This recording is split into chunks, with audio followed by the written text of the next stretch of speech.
सुशीला एक गरीब औरत थी और उसकी 4 बेटियां थी जो दिखने में बहुत काली थी। गांव के लोग उन चारों बेटियों का उनके रंग को लेकर बहुत मजाक करते थे। माँ, गांव में सब हमारा मजाक बनाते हैं, हमें काली काली कहकर चिढ़ाते हैं। हाँ माँ, रोज रोज के इन तानों से हम तंग आ चुके हैं। माँ, क्या हम कभी अपनी गरीबी से बाहर निकलेंगे?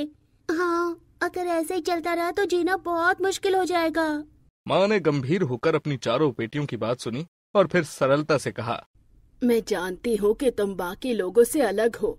तुम चारों को कुछ ऐसा करना होगा कि लोग तुम्हारी काबिलियत की तारीफ करें, ना कि तुम्हारे रंग रूप को देखकर तुम्हें ताने दें। चारों बेटियों ने ये बात सुनी, लेकिन उन्हें कुछ भी समझ में नहीं आया कि ऐसा क्या किया जाए जिससे पूरे गांव में उनका और उनकी माँ का सम्मान हो। एक रात माँ के सो जाने के बाद चारों बहनें एक साथ बैठकर इस समस्या का समाधान ढूंढ रही थी।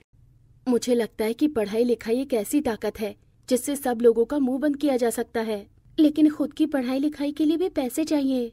माँ इतनी मेहनत करके हमें पढ़ा तो रही है।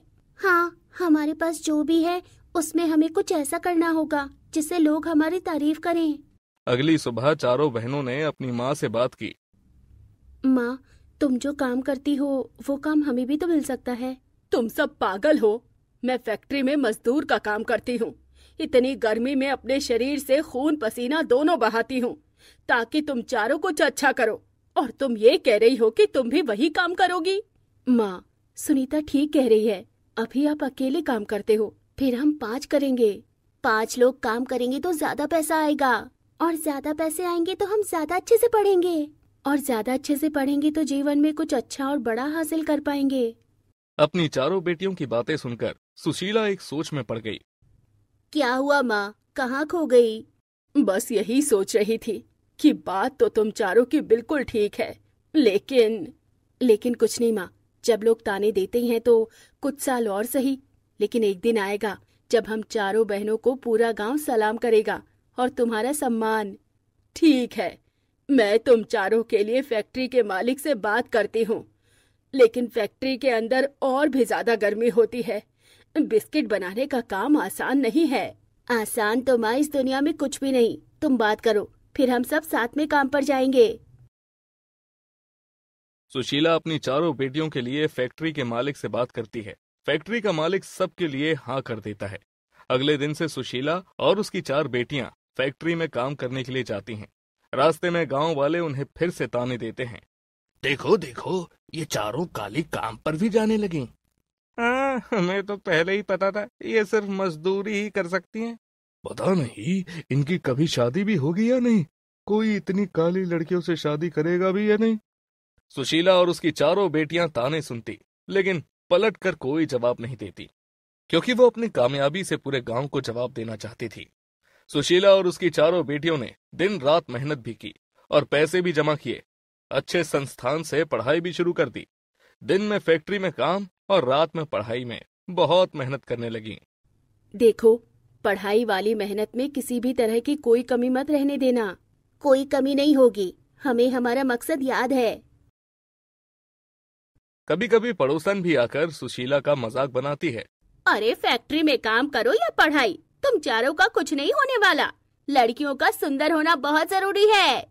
कोई बात नहीं कमला बहन, जिसके किस्मत में जो होगा वो उसे मिल जाएगा। तुम अगर अपने घर पर ध्यान रखो तो ज्यादा अच्छा होगा। कमला तुनक कर वहां से चली जाती है और चारों बहनें आपस में खूब हंसती हैं। फिर चारों बहनों ने सरकारी नौकरी की परीक्षा दी और अनीता, सुनीता, रिया पास हो गई। तीनों ही सरकारी टीचर बन गई, जबकि रानी परीक्षा में फेल हो गई। मैं बहुत खुश हूँ कि मेरी तीनों बहनें सरकारी टीचर बन गई हैं। लेकिन हमें बहुत दुख है रानी कि तुम्हारी नौकरी नहीं लग पाई। तभी कमला आती है। अरे वाह सुशीला बहन, तेरी तो तीनों बेटियों ने सरकारी नौकरी हासिल कर ली। बधाई हो। मैं तो पहले ही कहती थी कि इन बच्चों में कुछ तो बात है। हाँ कमला बहन, तुम्हारे ही प्यार और आशीर्वाद का नतीजा है ये। लो मीठा खाओ। सुशीला कमला के मुंह में बर्फी डाल देती है। चारों बहन मन ही मन कमला चाची पर हंसती हैं। लेकिन रानी का पता नहीं क्या होगा, नौकरी भी नहीं लगी और ऊपर से काली लड़की। तभी एक चमचमाती हुई कार सुशीला के घर आकर रुकती है। उसमें से फैक्ट्री का मालिक और उसका बेटा रवि उतरता है। सुशीला देखकर चौंक जाती है। सुशीला बहन, तुम्हारी 3 बेटियों के बारे में सुना, मुझसे रहा ही नहीं गया, इसलिए तीनों बेटियों के लिए मिठाइयाँ और कुछ उपहार लाया हूँ। चारों बहन फैक्ट्री के मालिक का धन्यवाद करती हैं। कमला ये सब देखकर जल भुन जाती है। हाँ, बस इनकी एक बेटी का ना जाने क्या होगा। सुशीला बहन, मैं आज यहाँ आया हूँ कि मुझे तुम्हारी रानी बिटिया को लेकर कुछ बात करनी थी। हाँ हाँ मालिक, बोलिए, क्या फैक्ट्री में कोई काम में गलती हुई है? अरे नहीं नहीं, बल्कि रानी तो बहुत प्यारी है और इसे व्यापार की बहुत समझ है। हमारे रवि को आपकी रानी बहुत पसंद है। क्या मैं अपने बेटे के लिए रानी बिटिया का हाथ तुमसे मांग सकता हूँ? ये सुनते ही सुशीला की आंखों में आंसू आ गए। रानी शर्माकर घर के अंदर चली गई। 3 बहनें खुशी से उछल पड़ी। कमला जल भुन जाती है। क्या गरीब की बेटी से आप जैसे अमीर बेटे की शादी? क्या मैं कोई सपना देख रही हूँ? कोई सपना नहीं है सुशीला बहन, ये सब सच है। और अमीरी गरीबी तो हुनर से होती है। रानी दिल की अच्छी है, व्यापार की समझ है उसे, और मेरे बेटे को पसंद भी है। अगर तुम्हें कोई एतराज ना हो तो। कैसा एतराज मालिक? लेकिन इन लड़कियों का रंग बहुत काला है। रंग से क्या होता है आंटी, प्यार दिल से होता है। और रानी की सादगी, सच्चाई और ईमानदारी ने ही मुझे उसकी ओर आकर्षित किया है। मुझे कोई एतराज नहीं मालिक। लो कमला बहन, तुम एक और बर्फी खाओ। तीनों बहनें हंसती हैं। कमला जल भुनकर वहां से चली जाती है। रानी सबके लिए चाय बनाती है। सुशीला की आंखों में आंसू हैं। कुछ दिनों के बाद गांव में धूमधाम से बारात आती है और पूरे गांव को भोज पर बुलाया जाता है। शादी बहुत अच्छे से होती है। अब रानी उसी फैक्ट्री की मालकिन होती है जहां कल तक वो एक नौकर थी। रिया, अनीता, सुनीता गांव के पास ही एक स्कूल में टीचर बन जाती हैं। एक दिन सुशीला अपनी तीनों बेटियों से बात करती है। रानी तो विदा हो गई, लेकिन अब धीरे धीरे तुम तीनों को भी विदा होना है। मैं आपको छोड़कर नहीं जाने वाली माँ, मैं हमेशा आपके साथ ही रहूंगी। वैसे भी माँ, हम तीनों बहनों ने सोचा है कि शाम को घर आकर गांव के गरीब बच्चों को भी मुफ्त में पढ़ाएंगे। हाँ माँ, इससे हमारे गांव का नाम और रोशन होगा। पता नहीं, शायद मैंने अच्छे कर्म किए होंगे कि मुझे बेटियों के रूप में तुम मिली। रोज शाम को घर के आंगन में गांव के गरीब बच्चों की पढ़ाई का जिम्मा अनीता, सुनीता और रिया ने ले लिया था। शाम होते ही पढ़ने वाले बच्चों का जमघट लग जाता था। ये बात शहर तक पहुंची। एमएलए साहब खुद ही गांव में 3 बेटियों से मिलने चले आए। उनके आने से पूरा गांव भी सुशीला के घर के बाहर पहुंच गया। बहन जी, आपकी 3 बेटियों का नाम सुना। गरीबी से बाहर आकर सरकारी नौकरी पाना, फिर अपने ही गांव के गरीब बच्चों को पढ़ाना, वो भी बिल्कुल मुफ्त। ऐसे बच्चे हर गांव और हर शहर में होने चाहिए, तभी देश और तरक्की करेगा। जी एमएलए साहब, आप हमारे घर आए, ये बहुत बड़ी बात है। कल तक इन 4 काली लड़कियों को कोई पूछता तक नहीं था। आज देखो क्या ठाठ है इनके। एमएलए साहब खुद ही इनसे मिलने चले आए। बच्चों, मैं चाहता हूं कि इस गांव और शहर के बीच एक ऐसा स्कूल बनवाएं जिसमें शहर और गांव के बच्चे आपस में मिलकर एक साथ पढ़ सकें। और मैं चाहता हूं उस स्कूल की जिम्मेदारियां तुम तीनों होनहार बहनें संभालो। हम तैयार हैं, लेकिन एक शर्त है। कैसी शर्त? अगर किसी भी बच्चे से पढ़ने के पैसे ना ले तो हम तीनों बहनें गरीब स्कूल को संभालने की जिम्मेदारी लेती हैं। मुझे गर्व है तुम तीनों बहनों पर। क्या अच्छे विचार हैं। मुझे शर्त मंजूर है। गांव वालों ने फिर से तालियां बजाई। एमएलए साहब वहां से चले गए। कुछ महीनों में ही स्कूल बनकर तैयार हो गया और तीनों बहनों ने स्कूल को संभाल लिया। एक एक करके तीनों बहनों की शादी भी सरकारी अध्यापकों से होने लगी, जो उनके साथ मिलकर ही शाम में गरीब बच्चों को पढ़ाते और स्कूल को संभालने में उनकी मदद करते। सुशीला एक दिन अकेले में, भगवान तेरा लाख लाख धन्यवाद, तूने मेरी चारों बेटियों को बिल्कुल सही जगह पहुंचा दिया। आज मैं बहुत खुश हूँ और मेरे अंदर हर तरह की खुशी और संतुष्टि है। अब अगर मैं इस दुनिया से चली भी जाऊं तो भी मुझे दुख नहीं होगा। तभी रानी एक बड़ी गाड़ी में आती है। सुशीला देखती है कि उस गाड़ी से उसकी चारों बेटियां बाहर आ रही हैं। माँ भूल गई, आज तुम्हारा जन्मदिन है। इन तीनों को भी स्कूल से लेकर आई हूँ। और ये देखो माँ, तुम्हारे लिए केक, मिठाइयाँ और ये साड़ी। हम चारों की तरफ से आपको बहुत सारा प्यार। मेरी प्यारी बच्चियों, इन सब की क्या जरूरत थी? माँ, आज हम जो भी हैं सिर्फ और सिर्फ तुम्हारे प्यार, साथ और त्याग की वजह से है। अगर तुम ना होते तो आज हम ऐसी जिंदगी नहीं जी रहे होते, खुशहाल और कामयाब। हर जन्म में हमारी माँ बनना तुम। चलो अब माँ को रुलाओगे क्या? केक काटते हैं। सुशीला खुशी के आंसुओं के साथ केक काटती है।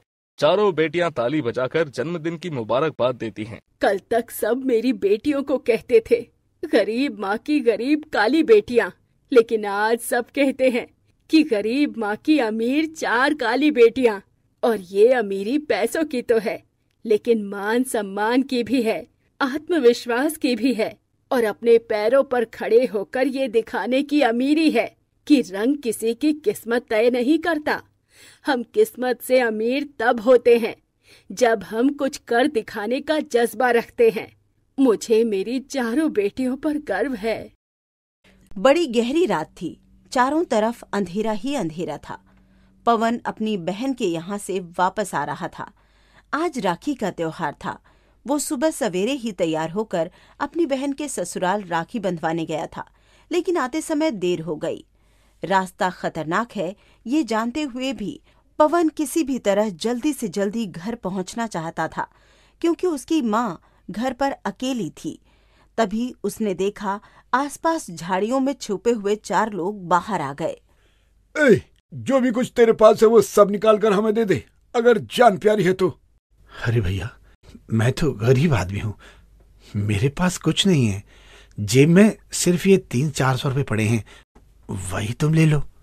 हमसे झूठ बोलते हो हैं? इस थैले में क्या है बे? बहन से राखी बंधवाने गया था, उसी ने थोड़ी सी मिठाई दी है। अब भाई, आप लोग मुझे मारना मत, तुम ये मिठाई भी खा लो। अरे भाई, ये तो एकदम फटीचर निकला। एक काम करो, इसको गोली मारो, चलो यहाँ से। चौथे आदमी ने जैसे ही बंदूक तानी, तभी वहां पर रोशनी हो गई और बुलेट पर बैठी हुई एक औरत दिखाई दे गई। बुलेट की आवाज सारे जंगल में गूंज गई। भागो यहाँ से, खबरदार जो किसी ने भी इस लड़के को हाथ लगाया। अरे, ये तो बूढ़ी औरत है, मारो इसे, पहले इस पर ही गोली चलाओ। चौथा आदमी जैसे ही बूढ़ी औरत पर गोली चलाने लगा, उसने बुलेट को हवा में लहरा दिया और फिर तेज रफ्तार से चलाते हुए उन 4 लोगों को घायल कर दिया। अब इन्हीं को देखते रहोगे, जल्दी से बुलेट पर बैठो। पवन भागकर बुलेट पर बैठ जाता है और दादी हवा से बातें करते हुए बुलेट को जंगल से बाहर ले आती है। पवन के गांव के पास पहुंचकर, तुम्हारा बहुत शुक्रिया दादी, क्या कमाल की बुलेट चलाती हो। इस उम्र में भी इतनी भारी बुलेट को कैसे घुमाया। हाँ, मजा आ गया दादी। चल हट पगले, बूढ़ी होगी तेरी दादी, मैं तो अभी जवान हूँ, मेरे अंदर तो 100 हाथियों का बल है। सही कहा दादी, तुम्हारी हिम्मत की दाद देता हूँ। धन्यवाद मेरी जान बचाने के लिए। आप सीधे घर जाना, इधर उधर मत देखना, बार बार ये दादी नहीं आएगी बचाने, ठीक है? जी दादी माँ। पवन अपने घर पहुंच जाता है और बूढ़ी दादी एक झोपड़ी के अंदर घुस जाती है। वो मोटरसाइकिल को पीछे खड़ी करती है और आगे एक बिछी हुई चारपाई पर लेट जाती है। ये काम करने में जो मजा आता है ना, वो और किसी काम में नहीं है। ये सोचते सोचते दादी की आंख लग जाती है। अगले दिन सुबह सारे गांव में ये चर्चा थी कि रात को पवन जंगल में डाकुओं के बीच में फंस गया था। तब एक बूढ़ी औरत जो बुलेट पर सवार थी, उसने उसकी जान बचाई। लेकिन वो कौन थी, कहाँ से आई थी, इसके बारे में कोई नहीं जानता था। एक दिन, अरे सरपंच जी, बेटी की शादी है और 12 दूसरे गांव से आ रही है। रास्ते में घना जंगल पड़ता है और आते आते रात भी हो जाएगी। अगर थोड़ी सुरक्षा की जिम्मेदारी आप ले लेते तो। भाई, इतनी दूर रिश्ता करने की क्या जरूरत थी कि आते आते रात हो जाती। तुम्हें पता है ना, जंगल में डाकू रहते हैं, कोई भी अपनी जान खतरे में नहीं डालेगा। एक काम करो, तुम बारात से कहो कि सुबह ही आए। लेकिन सरपंच जी, सुबह तो शादी है, शुभ मुहूर्त ही सुबह का है। देखो भाई, मेरे पास तो कोई नहीं है तुम्हारी सुरक्षा के लिए। अब तो बारात को ही रोकना पड़ेगा। सोमनाथ दुखी सा अपने घर की तरफ आ रहा था कि तभी बूढ़ी दादी से टकरा जाता है। बूढ़ी दादी नीचे गिर जाती है। सोमनाथ सहारा देकर बूढ़ी दादी को उठा लेता है। माफ करना अम्मा, मैंने देखा नहीं, बड़ा परेशान था। चोट तो नहीं आई आपको? अरे नहीं नहीं, और तेरी गलती नहीं है, मैंने भी तुझे नहीं देखा। तूने कहा तू परेशान है, क्यों परेशान है भला, बता मुझे। अरे कुछ नहीं दादी, तुम्हारे जानने वाली कोई बात नहीं है। मेरी बेटी की शादी है, देखो वहां पर खाना बन रहा है। अगर आपको खाना खाना है तो आओ मेरे साथ। अरे शादी का खाना वो तो बहुत ही अच्छा होता है। ये तो मेरी किस्मत है कि मैं तुझसे टकरा गई। इस बहाने मुझे शादी का खाना भी मिल जाएगा अब तो। सोमनाथ बूढ़ी दादी को अपने साथ ले आता है और फिर एक प्लेट में खाना डालकर उसे खाने के लिए दे देता है। अरे अब बता भी दे, क्या परेशानी है तुझे? देख, अब तो तेरे घर का नमक खा लिया, इसलिए तेरी मदद करना तो मेरा फर्ज बनता है। सोमनाथ फिर भी कुछ नहीं कहता। तभी उसकी पत्नी आती है। पंडित जी ने कल सुबह का शुभ मुहूर्त निकाला है। बारात रात को जंगल से गुजरने वाली है। ये सरपंच के पास मदद मांगने गए थे, पर उन्होंने मना कर दिया। अब आप तो जानती ही होंगी कि जंगल में डाकू रहते हैं। अगर बारात को कुछ हो गया तो? खाना खाने के बाद दादी हाथ धोते हुए बोलती है, बस इतनी सी बात के लिए तू सरपंच के पास चला गया। अरे वो नालायक है, उसे पता नहीं किसने सरपंच बना दिया। तू चिंता मत कर, बारात धूमधाम से आएगी और रात को ही आएगी। अरे लेकिन वो कैसे? तभी दादी अपने दोनों हाथों को ऊपर उठाते हुए अपने डोले दिखाते हुए बोलती है, तू फिक्र मत कर बेटा, इन बूढ़ी हड्डियों में अभी बहुत जान है। सोमनाथ मन ही मन सोचता है कि हल्की सी टक्कर से तो बुढ़िया गिर गई, भला डाकुओं का सामना कैसे करेगी। वो और लोगों से बातें करने चला जाता है, लेकिन डाकुओं के डर से कोई भी उनकी मदद करने के लिए तैयार नहीं था। सोमनाथ ने सब कुछ भगवान के भरोसे छोड़ दिया। और उधर रात को जंगल से बारात गुजर रही थी। डाकू ने जब ये देखा तो वो सब अपनी बंदूक लेकर बारात को रोकने आ गए। अरे भैया, तुम्हें जो चाहिए ले लो, लेकिन मेरे बेटे को कुछ मत कहना। इसके हाथों में मेहंदी लगी है, इसकी शादी होने वाली है। देखो भाई देखो, दूल्हे के हाथों पर मेहंदी लगी है। जाओ पहले सबको लूट लो, उसके बाद दूल्हे को लूट लेना, ठीक है? वो 6 डाकू थे। बारात से लूटपाट करने के लिए वो आगे बढ़े ही थे कि तभी बूढ़ी दादी की बुलेट का शोर जंगल में गूंज गया। फिर दादी ने बुलेट में लगाया हुआ एक बटन दबाया, जिससे ऐसा लगा कि चारों तरफ से गोलियां बरस रही हैं। अरे दादी, ये तेरा घर है क्या? नहीं नहीं, ये तेरा होने वाला घर है। अरे लड़की, अपना नाम तो बता, मैं तुझे किस नाम से बुलाऊं? मेरा नाम चंदा है दादी। बहुत बढ़िया चंदा, तुम्हारा नाम सचमुच में बहुत सुंदर है। चांद से सुंदर भी तो हो तुम। बूढ़ी दादी पवन के घर का दरवाजा बजाती है। पवन दरवाजा खोलता है, बूढ़ी दादी को पहचान लेता है। अरे दादी, तुम्हें मैंने कितना ढूंढा, कहाँ थे तुम? सुन, उस दिन तो मैं तुझसे पूछना ही भूल गई कि तू शादीशुदा है या नहीं। कहाँ दादी, अभी कहाँ हुई है मेरी शादी? तो फिर हट सामने से, मुझे तेरी माँ से मिलना है। बूढ़ी दादी घर के अंदर आती है तो वहां पर एक बूढ़ी औरत चारपाई पर बैठी हुई थी। कौन हो तुम? तुम्हारी होने वाली समधन। अरे बैठी क्यों है? क्या तू मुझसे भी ज्यादा बूढ़ी है? खड़ी हो, आ गले लग जा। देख, मैं तेरे लिए बहू लाई हूँ। बहू? मेरे पवन के लिए?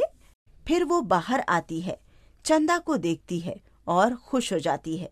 बुलेट वाली दादी पवन और चंदा की शादी करा देती है और पवन से वादा लेती है कि कभी भी वो चंदा को दुखी न रखे। अरे दादी, तुम कहाँ चली? यहीं रुक जाओ ना हमारे पास। अरे तुम्हारे पास रुक गई तो मेरी बुलेट नाराज हो जाएगी, और मैं और मेरी बुलेट हम तो बस ऐसे ही आजाद घूमते हैं। फिर आऊंगी मिलने, ठीक है? बुलेट दादी बुलेट चलाते हुए वहां से गायब हो जाती है और लोगों की इसी तरह मदद करती रहती है। अरे भागो भागो, भाई लगता है पुलिस आ गई। हाँ हाँ, बस जल्दी जल्दी भागो। अब देखो, लगता है बुलेट पर कोई पुलिस वाला है, बस जल्दी भागो रे। गोलियों की आवाज अभी भी जंगल में गूंज रही थी और दादी बुलेट चलाते हुए बारात के सामने आकर खड़ी हो गई। घबराओ नहीं, आराम से बारात लेकर चलो, मैं हूं ना। ये तुमने कैसे किया दादी? इस उम्र में भी इतनी भारी बुलेट चलाकर तुम हमारी रक्षा करने के लिए आ गई, वो भी अकेली? अरे शेरनी जब शिकार पर निकलती है तो अकेले निकलती है। चलो अब बातों में समय खराब ना करो, कहीं डाकुओं को पता न चल जाए कि कोई पुलिस नहीं आई है। तुम लोग आगे आगे चलो, मैं तुम्हारे पीछे चलती हूँ। फिर बारात हंसी खुशी गांव पहुंच जाती है। बुलेट दादी सबको शादी की मुबारकबाद देकर चली जाती है। सोमनाथ बड़ा खुश होता है कि बारात सही सलामत पहुंच गई। अरे भाई साहब, आप सही सलामत आ गए। सचमुच में मुझे तो बहुत डर लग रहा था, इतना भयानक जंगल और ऊपर से इतने सारे डाकू। वे डाकू ने तो हमें पकड़ ही लिया था, फिर पता नहीं कहां से अचानक एक बूढ़ी दादी बुलेट पर आई और गोलियों की आवाज से पूरा जंगल गुंजा दिया। देखो, मैं अभी तुम्हें उनसे मिलवाता हूँ। लेकिन जब उसने पीछे देखा तो दादी वहां नहीं थी। दूर उनकी बुलेट जाते हुए दिखाई दे रही थी। दादी अपने घर पहुंचकर फिर से चारपाई पर लेट जाती है। ये काम करने में जो मजा है वो और किसी काम में नहीं। और ये सोचते सोचते दादी सो जाती है। अगले दिन सुबह सोमनाथ के घर धूमधाम से उसकी बेटी की शादी हो जाती है। लेकिन अब गांव के बहुत सारे लोग जानते थे कि जंगल से गुजरते समय अगर कोई मुसीबत में फंस जाता है तो एक दादी बुलेट पर सवार होकर आती हैं और लोगों की मदद करती हैं। लेकिन वो कहाँ से आती हैं और कहाँ चली जाती हैं, इसके बारे में किसी को नहीं पता। और जो लोग भी दादी से मदद ले चुके थे वो हमेशा अलग अलग रूप दादी के बताते हैं।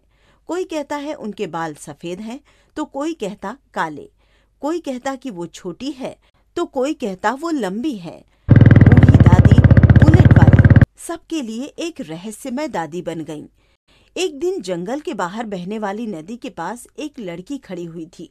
वो लगातार रोई जा रही थी और भगवान से शिकायतें भी कर रही थी। मुझे भी मेरी माँ के साथ क्यों नहीं अपने पास बुला लिया? उस सौतेली माँ ने मेरा जीना आराम किया हुआ है। मुझे दिन रात मारती है, भूखा रखती है, सारे घर के काम करवाती है और आवाज भी निकालने नहीं देती। बस बहुत हुआ भगवान, मैं तेरे पास आ रही हूँ। और ये कहकर वो लड़की नदी में छलांग लगाने ही वाली थी कि तभी उसके सामने एक बुलेट आकर रुक जाती है और उस पर बैठी हुई दादी उसका हाथ पकड़ लेती है। सुन लड़की, ये तू क्या कर रही है? तुझे पता नहीं है कि आत्महत्या करना पाप होता है, पाप। छोड़ दो मेरा हाथ, मुझे मरना है। अरे कितनी पागल है तू, खुद अपनी जान क्यों दे रही है भला? क्यों नहीं तो खुद सबक सिखाती अपनी सौतेली माँ को। ना बाबा ना, वो तो बड़ी ही खतरनाक औरत है। उसे पता चल गया कि मैं यहाँ मरने के लिए आई हूँ तो वो मुझे ही मार डालेगी। अरे ये तो और भी अच्छी बात है, तू यहाँ मरना चाहती है तो घर पर ही मर जाएगी। तो फिर क्यों बचाया मुझे? और तभी लड़की की नजर पड़ती है कि वो बूढ़ी औरत तो बुलेट पर बैठी हुई है। ही दादी, तू इस उम्र में भी बुलेट चलाती है? क्यों भाई, इस उम्र में बुलेट चलाना मना है? ये तो मेरी जान है, जान। ए लड़की, बैठ मेरे पीछे, इस पर तुझे घुमा कर लाती हूँ, फिर मरने का भूत तेरे दिमाग से उतर जाएगा। दादी उस लड़की को बुलेट पर बैठाती